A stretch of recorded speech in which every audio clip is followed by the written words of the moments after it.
Cooperative सोसायटीमधून कर्ज काढून देताना त्याचं कमिशन तसेच कर्जातील काही रक्कम स्वतःसाठी घेऊन एका महिलेनं शेकडो महिलांची लाखो रुपयांची फसवणूक केली आहे। या महिलेवर कारवाई करा अशी मागणी करत मंगळवारी महिलांनी जिल्हा पालकमंत्री सतीश जारकिहोळी यांच्यासमोर ठिय्या धरत कारवाईची मागणी केली।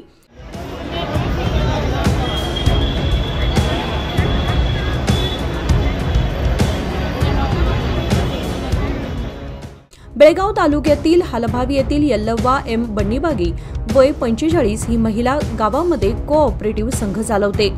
ज्या महिलांना कर्जाची गरज आहे अशा महिलांना ती बोलावून घेत होती। तुम्हाला कर्ज मिळवून देते पण मला कमिशन हवं असं म्हणत ती कमिशन घ्यायची। शिवाय ज्या महिलांनी कर्ज घेतलं आहे त्यांना कर्ज मंजूर झाल्यानंतर त्यातील ही रक्कम घेत असे। अशा प्रकारे कोट्यवधी रुपयांना महिलांना गंडवले असल्याने आमचे कर्ज थकले असल्याचे महिलांनी सांगितले। त्यानंतर सतीश जारकिहोळी यांनी कायदेशीर कारवाई करून पैसे मिळवून देण्यासाठी प्रयत्न करेल अशी ग्वाही दिल्यानंतर महिला मागे फिरल्या। मात्र फसवणुकीचे पैसे तातडीने मिळण्यासाठी काकती पोलिसांनी तपास सुरू केलाय।